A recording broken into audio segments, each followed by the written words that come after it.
Hello everyone, welcome to CL career academy. बेटा आज हम स्टार्ट करेंगे जनरल ऑर्गेनिक केमिस्ट्री जीओसी। ठीक है। अगर हम बात करें जैसे कि जो ऑर्गेनिक केमिस्ट्री है उसका जो मेन नींव, जैसे मकान की नींव नहीं डालते तो नींव क्या होती है, इंपॉर्टेंट हिस्सा होती है मकान का। वैसे ही जीओसी क्या है, इंपॉर्टेंट हिस्सा है किसका बेटा, ऑर्गेनिक केमिस्ट्री का। ठीक है। तो हम स्टार्ट करते हैं जनरल ऑर्गेनिक केमिस्ट्री। इसमें हम क्या पढ़ेंगे, डिफरेंट टाइप के effects, type of cleavage, different types of intermediate. ठीक है ना। तो हम स्टार्ट करते हैं बेटा, देखो एक बार। अब देखो जैसे कि हम ऑर्गेनिक केमिस्ट्री की बात करें तो हमारे पास क्या है, मान लो कोई भी जनरल रिएक्टेंट है, उस पे क्या करे बेटा, कोई रिएजेंट अटैक करे और क्या बना दे, प्रोडक्ट बना दे। क्या बना दे, प्रोडक्ट बना दे। ठीक है। अब कन्वर्जन किसका हुआ है, रिएक्टेंट टू प्रोडक्ट। क्या मिला है हमें, रिएक्टेंट टू प्रोडक्ट। अगर रिएक्टेंट टू प्रोडक्ट मिला है तो यहां पे एक स्टेट मिलती है, फिर एक टाइप की स्पीसीज मिलती है जिनको हम क्या बोलते हैं, इंटरमीडिएट्स। क्या बोलते हैं बेटा, इंटरमीडिएट्स। और जो इंटरमीडिएट्स होते हैं बेटा वो क्या होते हैं, शॉर्ट लिविंग स्पीसीज। इंटरमीडिएट्स क्या होते हैं, शॉर्ट लिविंग स्पीसीज।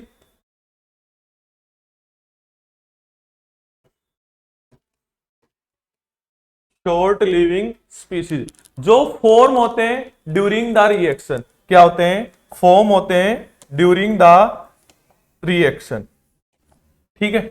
अगर हम बात करें जनरली इंटरमीडिएट्स क्या क्या, carbocation, carbanion, free radical, carbene, nitrene, ये क्या है, डिफरेंट टाइप के फ्री रेडिकल्स। क्या है बेटा, डिफरेंट टाइप के फ्री रेडिकल्स। अब ये जो फ्री रेडिकल्स फॉर्म होते हैं रिएक्शन में वो डिपेंड करता है बेटा टाइप ऑफ क्लीवेज पे। किस पे डिपेंड करता है, टाइप ऑफ क्लीवेज पे। तो हम स्टार्टिंग कहां से करेंगे, टाइप ऑफ क्लीवेज। क्या पढ़ेंगे बेटा, टाइप ऑफ क्लीवेज। तो देखो एक बार,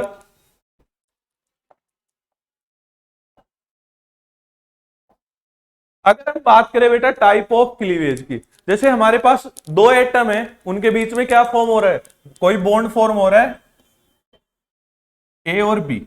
ए और बी क्या है बेटा, दो एटम है जिनके बीच में क्या हो रहा है, बॉन्ड फॉर्म हो रहा है। ठीक है। अगर हम बॉन्ड की बात करें तो ध्यान क्या रखना है, अब ये जो बॉन्ड है इसमें कितने इलेक्ट्रॉन इनोल है, एक इलेक्ट्रॉन इसका और एक इलेक्ट्रॉन इसका। मेनली कितने इलेक्ट्रॉन इनोल है, 2 इलेक्ट्रॉन्स। आया ना। अब जो क्लीवेज होगा, मतलब बॉन्ड जब ब्रेक करेगा तो ब्रेक दो तरीके से होगा बेटा। एक तो क्या होगा हमारा होमोलिटिक क्लीवेज, और दूसरा क्या होगा बेटा हमारा हेट्रोलिटिक क्लीवेज।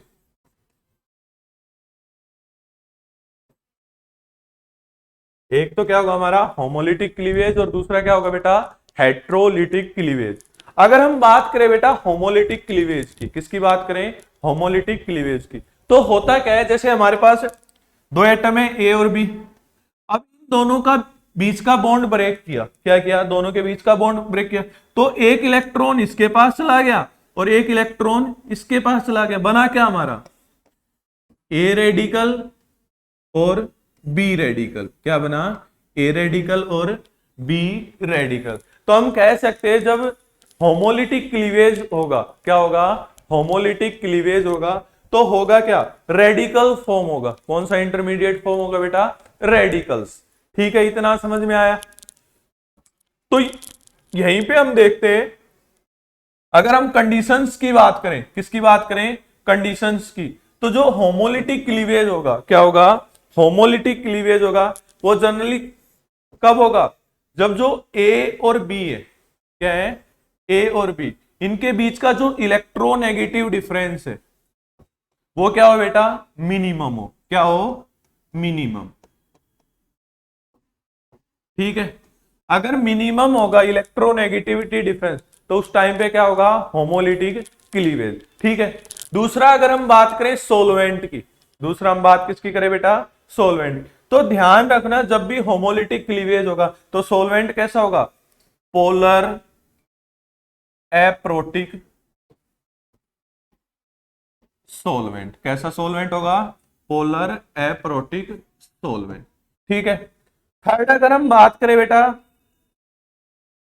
जो होमोलिटिक क्लीवेज होगा वो किसकी प्रेजेंस में होगा, हीट या फिर सनलाइट के प्रेजेंस में। किसकी प्रेजेंस में होगा, हीट या फिर सनलाइट के प्रेजेंस। तो ये कुछ एक इंपॉर्टेंट पॉइंट्स हैं जो हमें क्या रखने हैं, ध्यान रखने हैं कि होमोलिटिक क्लीवेज में क्या होगा और कौन से इंटरमीडिएट बनेंगे। तो ध्यान क्या रखेंगे, जो होमोलिटिक क्लीवेज होगा उसमें क्या मिलेंगे बेटा, फ्री रेडिकल्स। क्या मिलेंगे, फ्री रेडिकल्स। ठीक है। और जो सोलवेंट होगा वो कैसा होगा हमारा, पोलर एप्रोटिक सोलवेंट। और किसकी प्रेजेंस में होगा, हीट और सनलाइट की प्रेजेंस। इतना समझ में आया। ठीक है।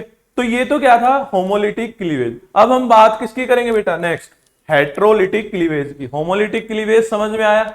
यहां पे क्या होगा, जो दो इलेक्ट्रॉन इन्वॉल्व है बॉन्ड फॉर्म में, एक इलेक्ट्रॉन एटम ए ले जाएगा और एक इलेक्ट्रॉन एटम बी ले जाएगा। और फॉर्मेशन किसकी होगी बेटा, रेडिकल्स की। किसकी फॉर्मेशन होगी, रेडिकल्स। ठीक है, आया ना, समझ में आया। जैसे कि अगर हम एग्जांपल देखें तो जैसे हमारे पास है बेटा HBr, अगर इसका होमोलिटिक क्लीवेज करें क्या बनेगा, H रेडिकल और Br रेडिकल। हाँ या ना। ऐसे ही हमारे पास क्या है बेटा, CH3 अगर इसका होमोलिटिक क्लीवेज करें तो क्या मिलेगा, CH3 रेडिकल और CH3 रेडिकल। समझ में आया या नहीं, आया ना। तो होमोलिटिक क्लीवेज में नॉर्मली क्या मिलेंगे बेटा, फ्री रेडिकल्स। इतना समझ में आ गया, आया ना। आ गया तो हम नेक्स्ट देखते हैं बेटा हेट्रोलिटिक क्लीवेज। क्या देखते हैं, हेट्रोलिटिक क्लीवेज। अगर हम बात करें बेटा हेट्रोलिटिक क्लीवेज की,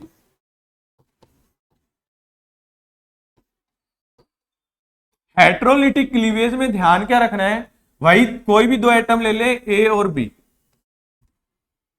ठीक है ना। तो होगा क्या हेट्रोलिटिक क्लीवेज में, एक तो ध्यान ये रखना है जो हेट्रोलिटिक क्लीवेज होगा उसमें जो एटम ए और बी है वहां पे जो इलेक्ट्रोनेगेटिव डिफरेंस है डेल ई एन, वो क्या होगा बेटा, मैक्सिमम। क्या होगा, मैक्सिमम। ठीक है, इलेक्ट्रोनेगेटिव डिफरेंस क्या होगा, मैक्सिमम। ये नहीं होगा कि अगर हम बात करें कार्बन और कार्बन के बीच में बॉन्ड है CH3 और यहां पे क्या हो जाए, एक कार्बोकेटायन बन जाए और एक कार्ब एनायन बन जाए। मतलब यहां पे बात करें दोनों एटम के बीच में इलेक्ट्रोनेगेटिव डिफरेंस क्या है, 0। तो यहां पे हेट्रोलिटिक क्लीवेज नहीं होगा। यहां पे क्या नहीं होगा बेटा, हेट्रोलिटिक क्लीवेज नहीं होगा। समझ में आया इतना, आया ना। आ गया तो नेक्स्ट देखो बेटा, इसमें तो होगा क्या, जो इलेक्ट्रोनेगेटिव डिफरेंस क्या होगा, मैक्सिमम। ठीक है। दूसरा ध्यान क्या रखना है, जैसे यहां पे इलेक्ट्रॉन इन्वॉल्व है दो, एक बॉन्ड फॉर्मेशन में कितने इलेक्ट्रॉन इन्वॉल्व है, दो। तो होगा क्या, जैसे मान लिया हमने बी क्या है, मोर इलेक्ट्रोनेगेटिव देन ए। बी क्या है, मोर इलेक्ट्रोनेगेटिव देन ए। तो बी क्या करेगा, दोनों के दोनों इलेक्ट्रॉन लेके जाएगा और क्या मिलेगा, ए पॉजिटिव और बी नेगेटिव। ठीक है। तो यहां पे जो इंटरमीडिएट मिलेंगे वो क्या मिलेंगे हमें, कैटायंस और एनायंस। समझ में आया या नहीं, क्या मिलेंगे, कैटायन एंड एनायन। इतना समझ में आया। दूसरा ध्यान क्या रखना है, वहां पे होमोलिटिक में क्या था, सोलवेंट कैसा था, पोलर एप्रोटिक। तो यहां पे ध्यान रखना सोलवेंट कैसा होगा, पोलर प्रोटिक सोलवेंट। कैसा होगा, पोलर प्रोटिक सोलवेंट। ठीक है, आया ना, इतना समझ में आया, कर लोगे। तो ध्यान क्या रखना है, होमोलिटिक क्लीवेज में क्या मिले हमें, रेडिकल्स मिले। हेट्रोलिटिक क्लीवेज में क्या मिले बेटा, कैटायन और एनायंस। ठीक है, आया ना। तो जैसे कि अगर हम इंटरमीडिएट्स की बात करें तो हमारे पास क्या थे, जैसे CH3 था। यहां पे अगर होमोलिटिक क्लीवेज करेगा तो क्या मिलेगा बेटा, CH3 radicals plus CH3 radical. क्या मिल गए? रेडिकल्स मिल गए। क्या मिल गए? रेडिकल्स। ठीक है। अगर हम बात करें CH3Cl, तो यहां पे हाइड्रोलिटिक क्लीवेज हुआ, क्या मिल सकता है बेटा? CH3 पॉजिटिव और Cl नेगेटिव। यहां पे क्या मिल गया? Carb cation. क्या मिल गया? Cation, carbocation. आया ना? ऐसे ही अगर हम बात करें, हमारे पास क्या है बेटा? मान लो CH3 C double bond O CH3। यहां पे क्या है? मान लो बेस आया। क्या लेके आया? बेस। तो बेस का काम क्या है? एसिडिक हाइड्रोजन लेके जाना। तो क्या बनेगा? CH2 negative C double bond O और CH3। तो यहां पे क्या मिला बेटा? एनायन। क्या मिला? एनायन। ठीक है। तो ये सारे के सारे क्या है? इंटरमीडिएट्स हैं। Radical, carbocation, carb, anion. अब हम क्या करेंगे? इन इंटरमीडिएट्स के बारे में देखेंगे थोड़ा सा कि कार्बोकैटायन कैसा बिहेव करता है, क्या होता है, इसकी हाइब्रिडाइजेशन क्या होती है, ऐसे ही कार्ब, एनायन, फ्री रेडिकल्स के बारे में। इतना समझ में आया या नहीं? तो नेक्स्ट देखो बेटा, फर्स्ट अगर हम बात करें किसकी बेटा? कार्बोकैटायन की। किसकी बात करें? कार्बोकैटायन। तो कार्बोकैटायन में ध्यान रखना है, ऐसा कुछ होगा बेटा, पॉजिटिव, ये। ठीक है, हाँ या ना? तो अगर हम बात करें कार्बोकैटायन की, फर्स्ट क्या कह रहा है? Highly unstable. तो ध्यान क्या रखना है? जो इंटरमीडिएट्स बनते हैं बेटा, क्या होते हैं? इंटरमीडिएट्स बनते हैं रिएक्शन में, वो क्या होते हैं? शॉर्ट लिविंग स्पीसीज होते हैं। क्या होते हैं? Short living species. Short living species. अब शॉर्ट लिविंग स्पीसीज होंगे तो क्या होंगे? हाईली अनस्टेबल होंगे। शॉर्ट लिविंग स्पीसीज होंगे तो बेटा क्या होंगे? Highly unstable. तो ध्यान क्या रखना है? जो कार्बोकैटायन क्या होते हैं? Highly unstable. फर्स्ट तो ध्यान क्या रखना है? Highly unstable. अब यहां पे इलेक्ट्रॉन काउंट करें, जैसे हाइड्रोजन, हाइड्रोजन और हाइड्रोजन। दो इलेक्ट्रॉन यहां पे बेटा, दो यहां पे और दो यहां पे। टोटल कितने इलेक्ट्रॉन? 2, 4 और 6। 6 इलेक्ट्रॉन हो गए, हाँ है ना? तो इसका जो ऑक्टेट होगा, ऑक्टेट के लिए कितने चाहिए? 8 इलेक्ट्रॉन चाहिए। है क्या इसके पास इन्हें बेटे? 6। कितने इलेक्ट्रॉन है? 6। तो इसका जो ऑक्टेट होता है वो क्या होता है? Incomplete octet. 2 इलेक्ट्रॉन की कमी है ना, तो कैसा ऑक्टेट रहेगा? Incomplete octet. थर्ड अगर बात करें, वैलेंस है, मतलब इसमें कितने इलेक्ट्रॉन है? 6 इलेक्ट्रॉन है, तो ओनली 6 इलेक्ट्रॉन इन वैलेंस है। अब बात आता है बेटा, ये कैसे बिहेव करता है? जे लेविस एसिड। कैसे बिहेव करता है? जे लेविस एसिड। अगर हम बात करें, लेविस एसिड होते क्या है? जो लेविस एसिड वो होते हैं जो इलेक्ट्रॉन क्या करे बेटा? एक्सेप्ट करे। इलेक्ट्रॉन क्या करे? एक्सेप्ट करे। ठीक है, वो क्या होते हैं? Lewis acid. हाँ या ना? समझ में आया या नहीं? अगर हम बॉन्ड पेयर इलेक्ट्रॉन की बात करें, 1 बॉन्ड पेयर, 2 बॉन्ड पेयर और 3 बॉन्ड पेयर, कितने? 3 बॉन्ड पेयर ऑफ इलेक्ट्रॉन है। फोर्थ बात करें बेटा, अनपेड इलेक्ट्रॉन, जैसे कि लोन पेयर हो गया, तो यहां पे कोई अनपेड इलेक्ट्रॉन है? कोई भी नहीं है, तो क्या आ जाएंगे? 0 अनपेड इलेक्ट्रॉन। हाँ है ना?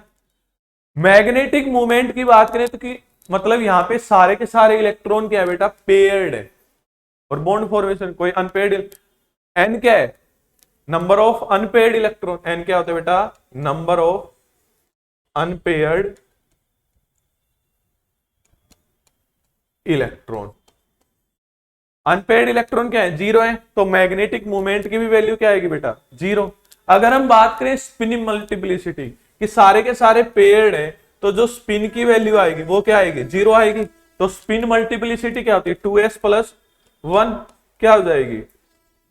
S0, तो 1 आ जाएगी। तो स्पिन मल्टीप्लिसिटी क्या होती है बेटा? 1। अब नेक्स्ट अगर हम बात करें बेटा हाइब्रिडाइजेशन की, किसकी बात करें? हाइब्रिडाइजेशन। तो हाइब्रिडाइजेशन की बात करें तो क्या होता है बेटा? हाइब्रिडाइजेशन क्या इन्वॉल्व होते हैं? Bond pair plus lone pair.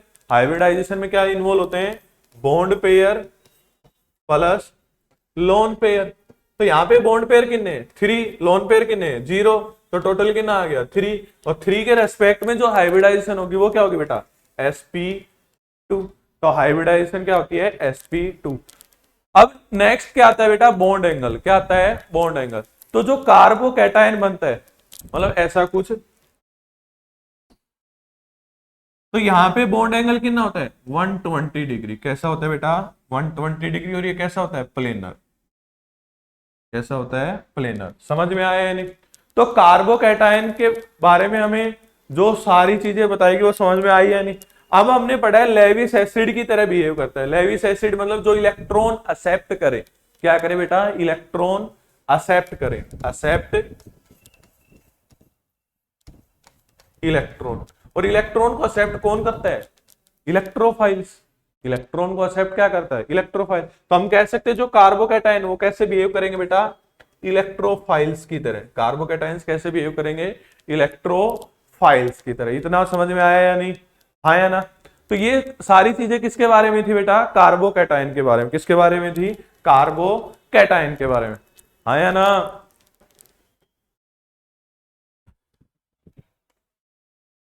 Next देखो बेटा, कार्ब एनायन। नेक्स्ट क्या देखेंगे, कार्ब एनायन।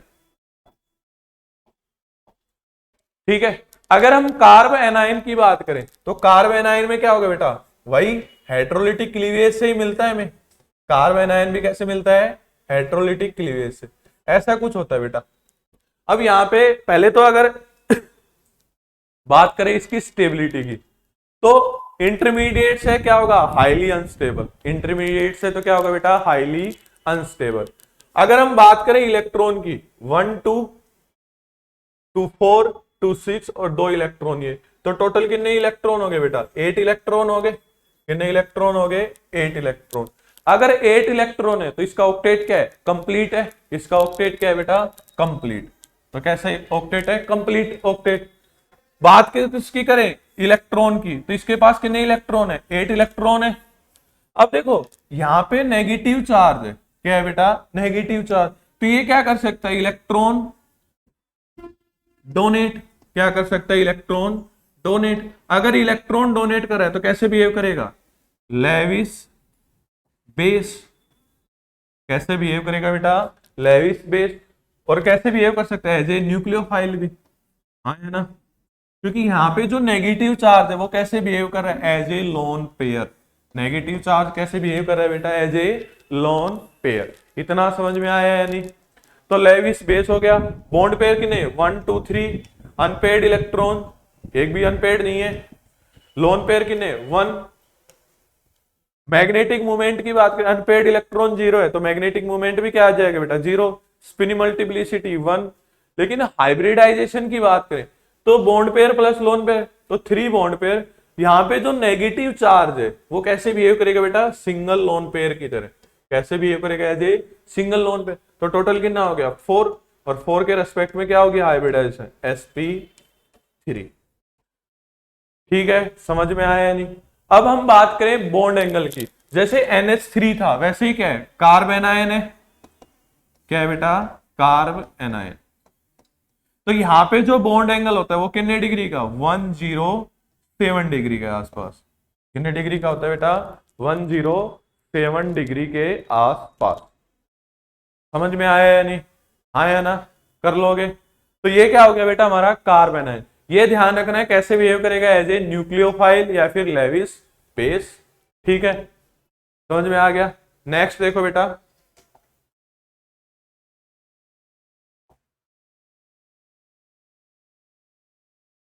नेक्स्ट है बेटा फ्री रेडिकल्स। नेक्स्ट क्या है बेटा हमारा, फ्री रेडिकल्स। अब हमें पता है फ्री रेडिकल्स की अगर हम बात करें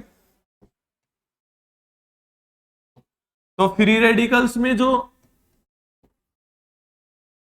फ्री रेडिकल्स है वो कैसे ऑब्टेन होता है बेटा, होमोलिटिक क्लीवेज से। कैसे ऑब्टेन होता है, होमोलिटिक क्लीवेज से। क्या बन जाएगा, रेडिकल, हाइड्रोजन, हाइड्रोजन और हाइड्रोजन। तो पहले हम इलेक्ट्रॉन ही काउंट कर ले इसके, 1 2 2 4 2 6 और 7। कितने इलेक्ट्रॉन है, 7 इलेक्ट्रॉन है। तो इसका ऑक्टेट तो कंप्लीट नहीं है। 7 इलेक्ट्रॉन है तो क्या नहीं है बेटा, ऑक्टेट कंप्लीट नहीं है। तो हम कह सकते हैं इसका फर्स्ट क्या है, इनकम्प्लीट ऑक्टेट। दूसरा हाईली अनस्टेबल है क्योंकि क्या है, इंटरमीडिएट है। क्या है, इंटरमीडिएट।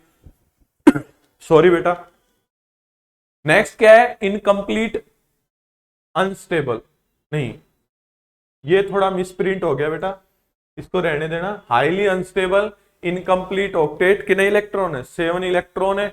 बॉन्ड पेयर की बात करें तो इसके पास बॉन्ड पेयर ऑफ इलेक्ट्रॉन कितने होते हैं बेटा, अरे बताओ, बॉन्ड पेयर 3 ही है, 1 2 और 3, तो कितने होंगे 3 बॉन्ड पेयर। अनपेयर्ड इलेक्ट्रॉन कितने, 1, एक ही है अनपेयर्ड इलेक्ट्रॉन। लोन पेयर कितने, 0 है। मैग्नेटिक मूवमेंट की बात कर, यहाँ पे एन की वैल्यू कितनी है बेटा, 1 है, तो 1 इंटू 1 प्लस 2, तो कितना हो गया √3। तो मैग्नेटिक मूवमेंट की वैल्यू कितनी है, √3। स्पिन मल्टीप्लिसिटी की बात करें तो यहाँ पे एस की वैल्यू कितनी है, 1, मतलब हाफ एक इलेक्ट्रॉन के लिए, तो स्पिन मल्टीप्लिसिटी क्या आ जाएगी, 2s + 1, 2 इंटू 1/2 + 1, 2 से 2 कैंसिल, 1 + 1 क्या आ जाएगा, 2 आ जाएगा। तो स्पिन मल्टीप्लिसिटी क्या होगी बेटा, 2। अब यहाँ पे बात करें हाइब्रिडाइजेशन की, किसकी बात करें बेटा, हाइब्रिडाइजेशन की, तो क्या आ जाएगी 1 बॉन्ड पेयर 2 और 3, तो 3 के रेस्पेक्ट में क्या आ जाएगा sp2, क्या आ जाएगा बेटा sp2।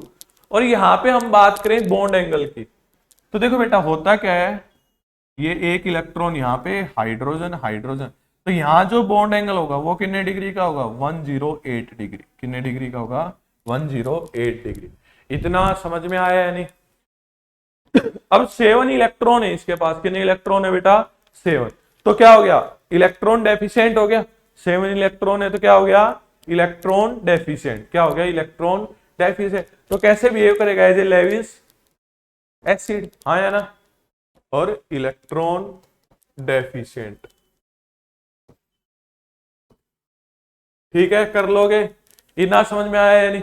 अब जो इंटरमीडिएट्स बने हैं रिएक्शन में, या फिर इंटरमीडिएट जो फॉर्म होते हैं बेटा रिएक्शन में, अब हम बात करेंगे उनकी स्टेबिलिटी के बारे में। किसके बारे में बात करेंगे, स्टेबिलिटी के बारे में।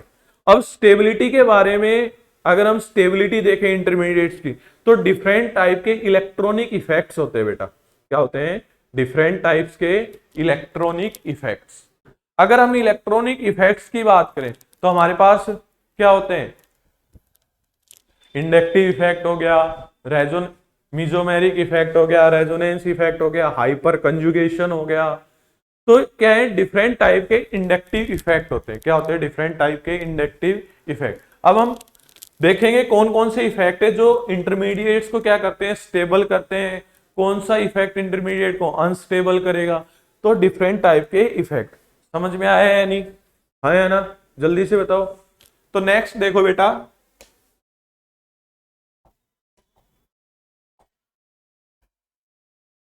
टाइप ऑफ इफेक्ट्स, इसकी बात करें टाइप ऑफ इफेक्ट्स के बारे में। तो नॉर्मली अगर हम बात करें तो बेटा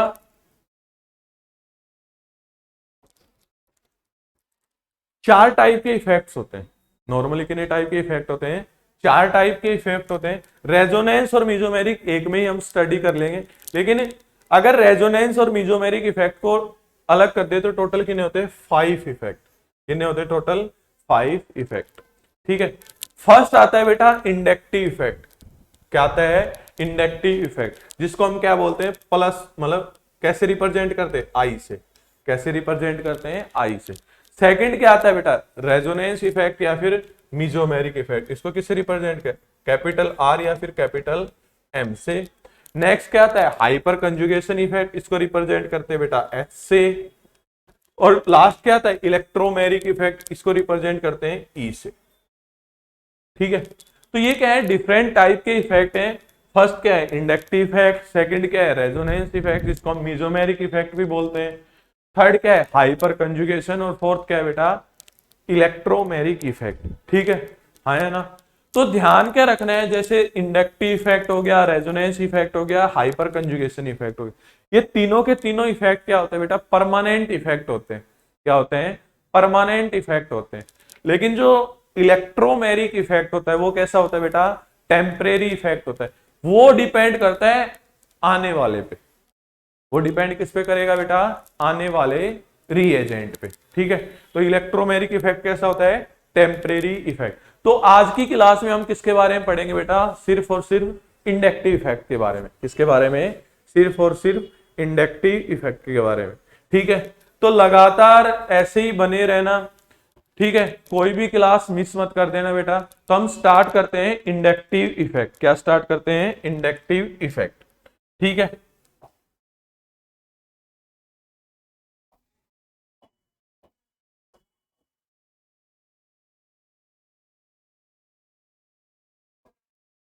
अब देखो बेटा inductive effect.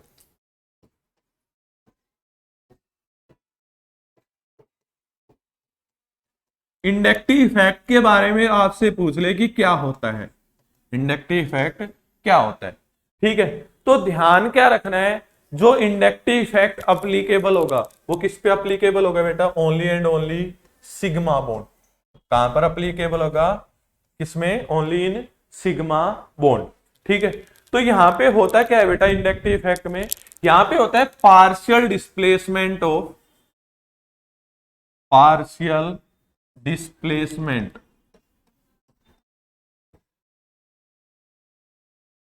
Of sigma electron density, partial displacement of sigma bond electron density. और ये किसकी वजह से होगा बेटा? Due to electronegative difference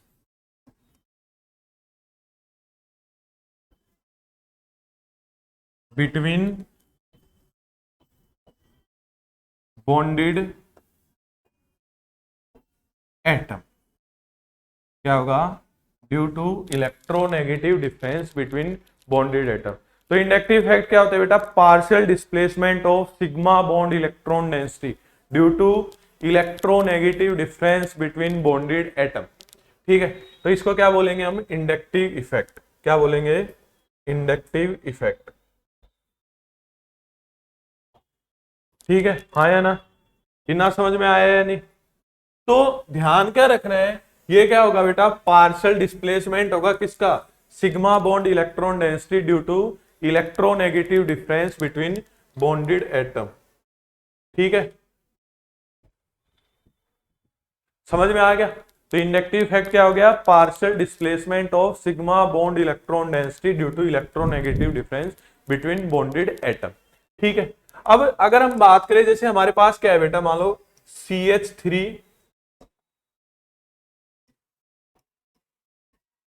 Cl है। क्या है हमारे पास? CH3 Cl। अब हमें पता है ये इलेक्ट्रोनेगेटिव है, तो इलेक्ट्रोनेगेटिव है तो ये सिग्मा बॉन्ड में इलेक्ट्रॉन इन्वॉल्व है, तो ये क्या करेंगे? इसकी साइड शिफ्ट होंगे, क्योंकि इलेक्ट्रोनेगेटिव स्पीसीज क्या करती है? इलेक्ट्रॉन को अपनी साइड अट्रैक्ट। तो यहां पे क्या आ जाएगा बेटा? सिग्मा नहीं, पार्शियल नेगेटिव चार्ज, और यहां पे क्या आ जाएगा? Partial positive charge. क्या आ जाएगा? पार्शियल नेगेटिव चार्ज और पार्शियल पॉजिटिव चार्ज। ठीक है, हाँ या ना? तो यही क्या है? इंडक्टिव इफेक्ट है। यही क्या होता है बेटा? Inductive effect. जैसे कि अगर हम बात करें CH3 CH2 Cl, हाँ है ना? तो क्लोरीन क्या करेगा? यहां से लेगा। अब ये किससे कर लेगा? इससे लेगा इलेक्ट्रॉन। तो ये क्या हो गया? पार्शियल डिस्प्लेसमेंट हो गया किसका? सिग्मा इलेक्ट्रॉन का। और किसकी वजह से हुआ है? Electronegative difference between bonded atom. किसकी वजह से हुआ है बेटा? Electronegative difference between bonded atom. ये ना समझ में आया या नहीं? आया ना? ठीक है, अब दो चीजें आती है बेटा, एक तो आता है इलेक्ट्रोनेगेटिव और एक क्या आता है? इलेक्ट्रोपॉजिटिव। तो इलेक्ट्रोनेगेटिव क्या होते हैं? कोई तुमसे पूछे इलेक्ट्रोनेगेटिव क्या होते हैं, तो इलेक्ट्रोनेगेटिव वो होते हैं जो इलेक्ट्रॉन को क्या करते हैं बेटा? Withdraw electron. क्या करते हैं? इलेक्ट्रॉन को विड्रॉ करते हैं, मतलब खींचते हैं। और जो इलेक्ट्रोपॉजिटिव होते हैं वो क्या करेंगे बेटा? इलेक्ट्रॉन डोनेट करेंगे। क्या करेंगे? इलेक्ट्रॉन डोनेट करेंगे। समझ में आया या नहीं? हाँ या ना? जो इलेक्ट्रोनेगेटिव होते हैं वो तो क्या करते हैं? इलेक्ट्रॉन को विड्रॉ करते हैं, मतलब अपनी तरफ अट्रैक्ट करते हैं। और जो इलेक्ट्रोपॉजिटिव होते हैं वो इलेक्ट्रॉन को क्या करते हैं? डोनेट करते हैं। तो जैसे ही हमारे पास ये दो टाइप की स्पीसीज होती है, एक तो क्या होती है? इलेक्ट्रोनेगेटिव, और एक क्या होती है बेटा? Electro positive species. ठीक है, दो टाइप की स्पीसीज हो गई। अगर दो टाइप की स्पीसीज हो गई तो ये क्या होंगी बेटा,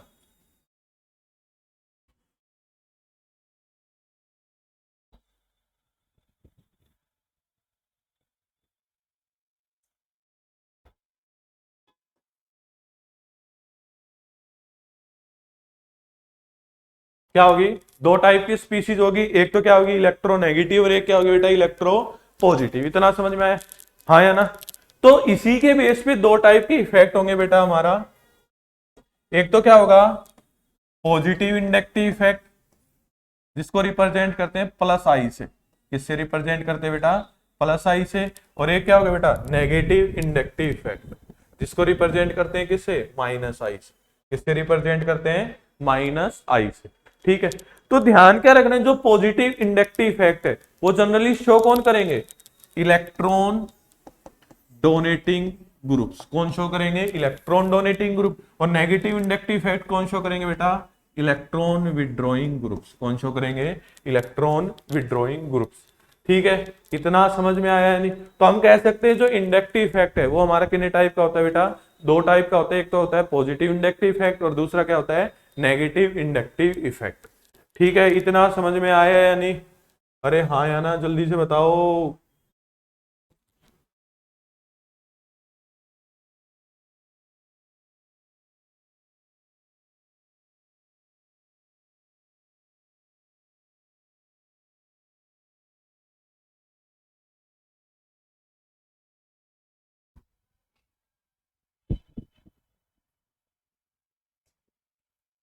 ये ना समझ में आया, पॉजिटिव इंडक्टिव इफेक्ट कौन सा करेंगे, इलेक्ट्रॉन डोनेटिंग ग्रुप, और negative inductive effect electron withdrawing group. तो हम अब स्टडी करेंगे बेटा प्लस आई के बारे में और माइनस आई के बारे में। समझ में आया इतना, हाँ या ना। अगर समझ में आया तो देखो नेक्स्ट स्लाइड में।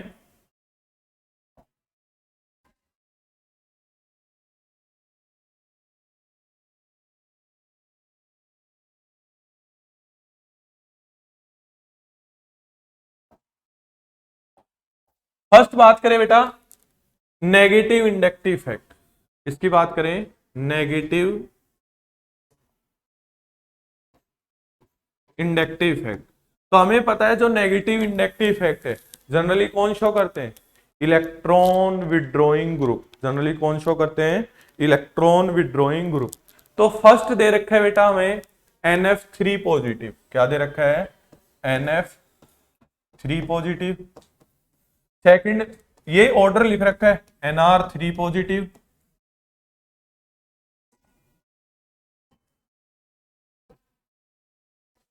NH3 पॉजिटिव, NO2 पॉजिटिव, नहीं sorry NO2, then CN, then sulphuric SO3H, aldehyde, ketone,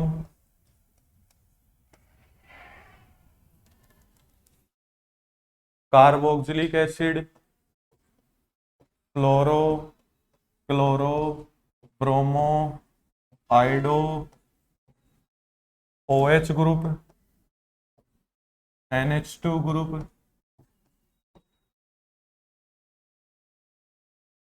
alkyne. ठीक है, आया ना। तो होगा क्या,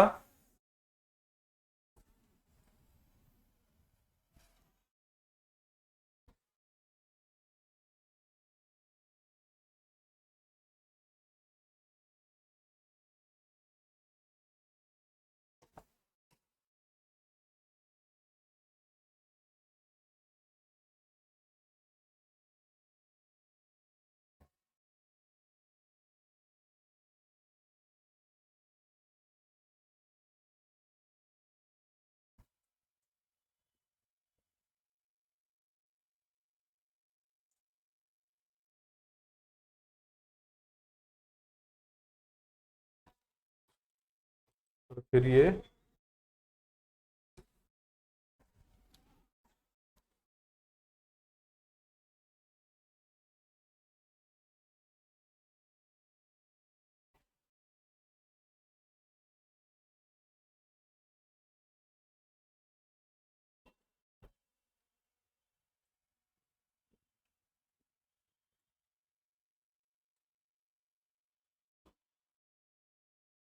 ठीक है, क्या आ गया है, एल्काइन आ गया, aldehyde, ketone, carboxylic acid, fluoro, chloro, bromo, iodo, OH, NH2, alkyne, then PH group, phenyl जिसको बोलते हैं, देन एल्कीन, ठीक है, हाँ या ना। तो ये क्या है बेटा, ऑर्डर है किसका, negative inductive effect showing group, ठीक है। तो जनरली इनको क्या बोलेंगे, इलेक्ट्रॉन विड्रॉइंग ग्रुप, इनको क्या बोलेंगे हम, इलेक्ट्रॉन विड्रॉइंग ग्रुप। ये ऑर्डर हमेशा क्या करना है बेटा, याद करना है, किसके लिए, इंडक्टिव इफेक्ट के लिए, -I के लिए, ठीक है।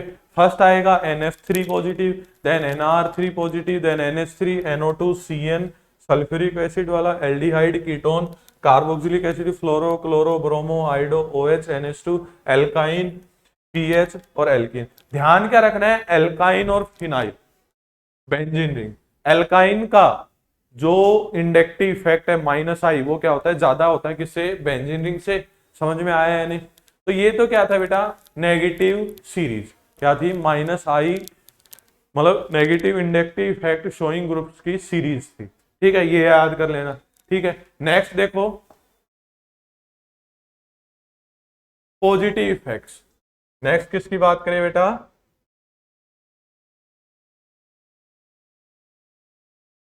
Positive inductive effects. अब देखो, पॉजिटिव इंडक्टिव इफेक्ट्स की बात करें तो ध्यान क्या रखना है, if the electron donating power of group is higher than that of hydrogen, then these group are known as positive inductive effect. मतलब हमारे पास हाइड्रोजन है, क्या है बेटा, हमारे पास हाइड्रोजन, अगर इससे ज्यादा पावर है इलेक्ट्रॉन डोनेटिंग की किसी भी ग्रुप जी की, किसी भी ग्रुप जी की हायर इलेक्ट्रॉन डोनेटिंग पावर है, किससे, हाइड्रोजन से, तो उसको हम क्या बोलेंगे, +I ग्रुप्स, क्या बोलेंगे, +I ग्रुप। अगर हम जनरली बात करें, जो पॉजिटिव इंडक्टिव इफेक्ट है वो कौन शो करते हैं, इलेक्ट्रॉन डोनेटिंग ग्रुप, कौन शो करते हैं बेटा, इलेक्ट्रॉन डोनेटिंग ग्रुप। अब इलेक्ट्रॉन डोनेटिंग में जनरली किसके बारे में देखते हैं, एनायंस के बारे में, किसके बारे में देखते हैं, एनायंस और स्पीशीज कंटेनिंग लोन पेयर, जिसके पास लोन पेयर है वो भी क्या करेंगे बेटा, इलेक्ट्रॉन डोनेट करेंगे, क्योंकि उनके पास क्या रहते हैं, फ्री इलेक्ट्रॉन्स। इतना समझ में आया या नहीं, आया ना।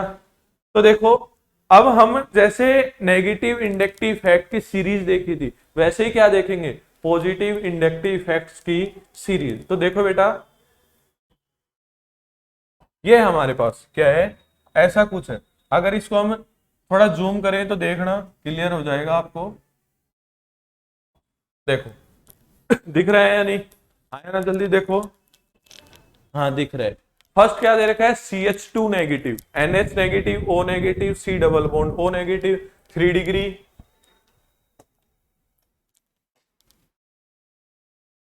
3 डिग्री, देन 2 डिग्री, 1 डिग्री और सिंपल मिथाइल।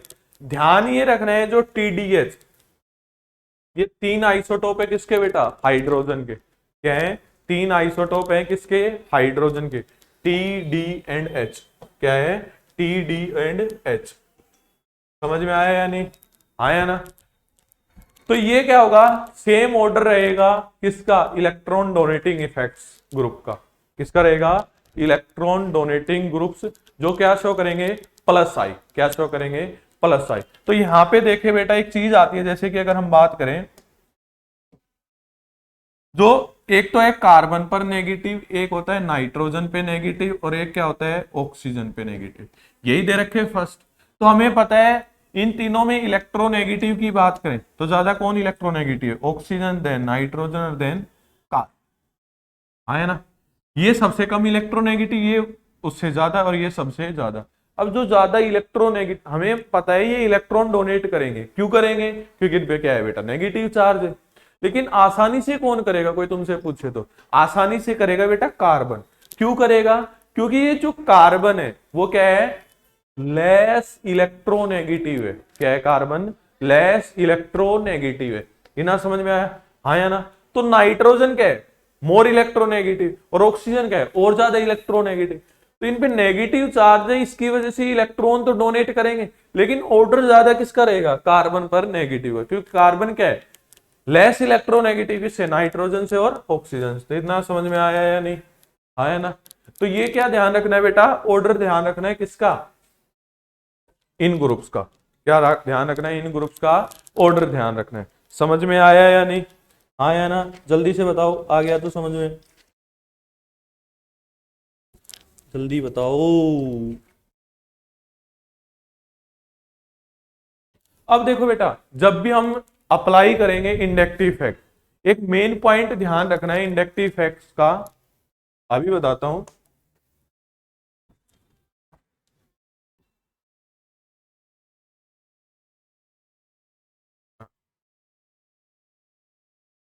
देखो इंडक्टिव फैक्ट्स की बात करें तो इंडक्टिव फैक्ट में एक फॉर्मूला ध्यान रखना है बेटा, डीएनपी। क्या ध्यान रखना है, जब भी हम अप्लाई करेंगे इंडक्टिव फैक्ट तो क्या ध्यान रखेंगे, डीएनपी रूल।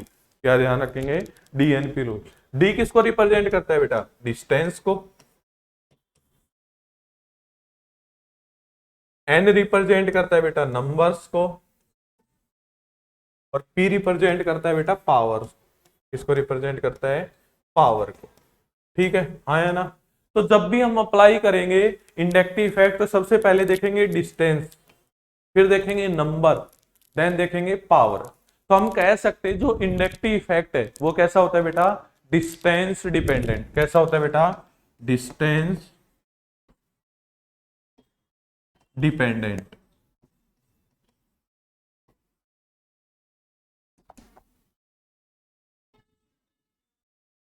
ठीक है, जैसे जैसे डिस्टेंस इंक्रीज करेगी तो इंडक्टिव फैक्ट वो क्या करेगा बेटा, डिक्रीज करेगा। क्या करेगा, डिक्रीज करेगा। Distance increase then inductive fact decrease. ठीक है हाँ या ना। तो इससे रिलेटेड क्वेश्चन करेंगे, वो हम कब करेंगे बेटा, नेक्स्ट क्लास में। क्या करेंगे, नेक्स्ट क्लास में। आज के लिए यहीं तक था। ठीक है, हमने क्या देख लिया, टाइप ऑफ क्लीवेज देख लिया, साथ में क्या देख लिया, टाइप ऑफ इफेक्ट देख लिया, और इंडक्टिव इफेक्ट्स शोइंग ग्रुप्स के बारे में पढ़ भी लिया। इतना समझ में आया या नहीं आया ना। तो मत पढ़ो चक्कर में, कोई नहीं है टक्कर में। ठीक है, ध्यान रखोगे या नहीं, मत पढ़ो चक्कर में, कोई नहीं है टक्कर में। तो सीएल कैरियर एकेडमी प्लेटफॉर्म पे आइए और क्लास देखिए ऑर्गेनिक केमिस्ट्री की। समझ में आया या नहीं आया ना। थैंक यू बेटा, आज के लिए सेशन हमारा यहीं तक था। Thank you. लेकिन ध्यान ये रखना बेटा, अभी ये एक सेशन से तो बेसिक ऑर्गेनिक केमिस्ट्री कंप्लीट होगी नहीं, या फिर कह सके जीओसी कंप्लीट होगी नहीं। तो उसके लिए हमें लगातार ये क्लास देखती रहनी पड़ेगी।